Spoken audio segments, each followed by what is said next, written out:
Hi, welcome to the health fitness. ഇന്ന് നിങ്ങളുടെ protein ഇൻടേക്കിനെ കുറിച്ചുള്ള ഓൾമോസ്റ്റ് എല്ലാ ഡൗട്ടുകളും ക്ലിയർ ചെയ്യാനാണ് ഞാൻ ശ്രമിക്കുന്നത്. സോ വീഡിയോയിലേക്ക് പോകാം. പ്രോട്ടീൻ നമ്മുടെ മസിൽസ്, ബോൺസ്, കാർട്ടിലേജസ്, സ്കിൻസ് ഇതെല്ലാം നമുക്ക് റിപ്പയർ ചെയ്യാനും ബിൽഡ് ചെയ്യാനും സഹായിക്കുന്നു. നമ്മുടെ മുടിയും നഖവും ഓൾമോസ്റ്റ് പ്രോട്ടീൻ തന്നെയാണ്. പ്രോട്ടീൻ എന്ന് പറയുന്നത് ഒരു ലോ കാലറി ഡയറ്റാണ്. അതായത് 1 ഗ്രാം പ്രോട്ടീനിൽ നമുക്ക് 4 കാലറിയാണ് നമുക്ക് ലഭിക്കുന്നത്. അത് ഒരു ലോ കാലറി ഫുഡാണ്. അതുപോലെ തന്നെ അത് തെർമോജനിക്കുമാണ്. അതുകൊണ്ട് നമുക്ക് കൂടുതൽ ഫാറ്റ് ലോസ് ഉണ്ടാകാനായിട്ട് പ്രോട്ടീൻ കൂടുതൽ ഇൻടേക്ക് ചെയ്യുമ്പോൾ സഹായിക്കുന്നു. എത്ര പ്രോട്ടീനാണ് നമ്മുടെ ശരീരത്തിന് ആവശ്യം? ഇതിനെക്കുറിച്ച് പല പഠന റിപ്പോർട്ടുകൾ വന്നിട്ടുണ്ട്. നമ്മൾ ഇതിനു വേണ്ടിയിട്ട് പഠന വിധേയമാക്കിയിട്ടുള്ളത് ഈ അക്കാഡമീസിൻ്റെ പഠന റിപ്പോർട്ടുകളാണ്. ഇത് പ്രകാരം നമ്മൾ പ്രോട്ടീൻ റിക്വയർമെൻ്റ് എന്നുള്ളത് ഒരു സാധാരണ ലൈഫ് സ്റ്റൈലുള്ള ഒരാളാണെന്നുണ്ടെങ്കിൽ, അഥവാ സെഡൻറ്ററി ലൈഫ് കൊണ്ടുപോകുന്ന ഒരാളാണെന്നുണ്ടെങ്കിൽ 0.8 to 1 gram per kilo of body weight അയാൾ പ്രോട്ടീൻ എടുത്തിരിക്കുന്നു എന്നുള്ളതാണ്. അത് ഒരു ജനറൽ ഹെൽത്തിന് വേണ്ടിയിട്ട് ആവശ്യമാണ്. അതുപോലെ സ്ട്രെങ്ത് അത്ലറ്റ്സ് അഥവാ ബോഡി ബിൽഡേഴ്സ്, പവർ ലിഫ്റ്റേഴ്സ് അങ്ങനെയുള്ളവർക്ക് 1.5 to 2 grams per kilogram body വെയ്റ്റിന് പ്രോട്ടീൻ എടുക്കണം. പിന്നെ എൻഡുറൻസ് അത്ലറ്റ്സ് അഥവാ നമ്മൾ ഓട്ടം, high jump, long jump, long run അങ്ങനെയുള്ള ആൾക്കാരാണെന്നുണ്ടെങ്കിൽ 1.2 to 1.5 grams per kilogram protein എടുക്കേണ്ടതാണ്. ഇനി ലോ കാലറി സ്ട്രെങ്ത് അത്ലറ്റ്സ് അഥവാ ബോഡി ബിൽഡേഴ്സ് എല്ലാവരും നമ്മൾ കോമ്പറ്റീഷൻ എടുക്കുന്ന സമയത്തോ അതല്ലെന്നുണ്ടെങ്കിൽ ഫാറ്റ് ലോസ് ചെയ്യുന്ന സമയത്തോ സ്ട്രെങ്ത് ചെയ്യുന്ന ആൾക്കാരാണെന്നുണ്ടെങ്കിൽ അവർ 2.3 to 3.1 ഗ്രാം പെർ kg അവർ പ്രോട്ടീൻ എടുത്തിരിക്കണം. ഇനി അതുപോലെ തന്നെ റീകോംബ് അത്ലറ്റ്സ് അഥവാ മസിൽസ് ബിൽഡ് ചെയ്യുക, ഫാറ്റ് ബേൺ ചെയ്യുക അങ്ങനെയുള്ള അത്ലറ്റ്സ് ആണെന്നുണ്ടെങ്കിൽ 1.6 to 2 ഗ്രാം പെർ കിലോഗ്രാം അതിനനുസരിച്ച് പ്രോട്ടീൻ എടുക്കേണ്ടതാണ്.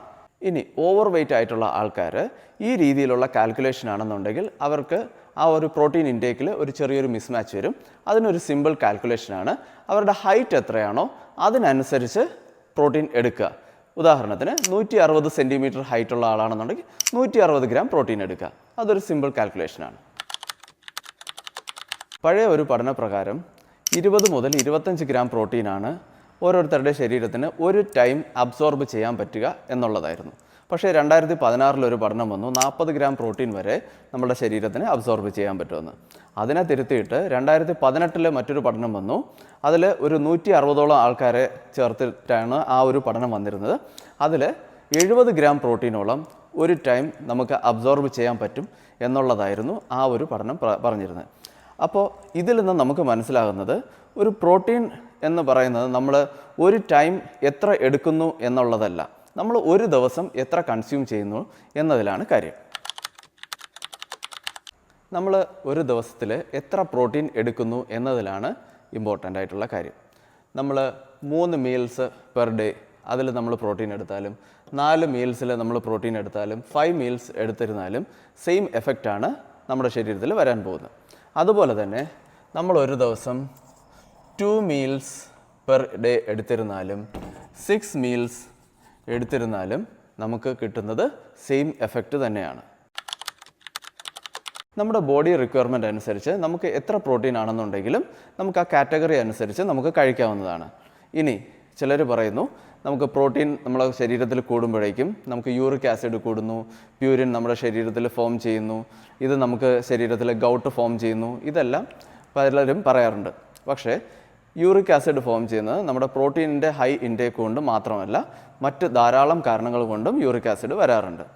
നമ്മൾ ശ്രദ്ധിക്കേണ്ടത് നമുക്ക് കറക്റ്റായിട്ടുള്ള അളവിൽ പ്രോട്ടീൻ കിട്ടുന്നുണ്ടോ എന്ന് മാത്രമാണ്.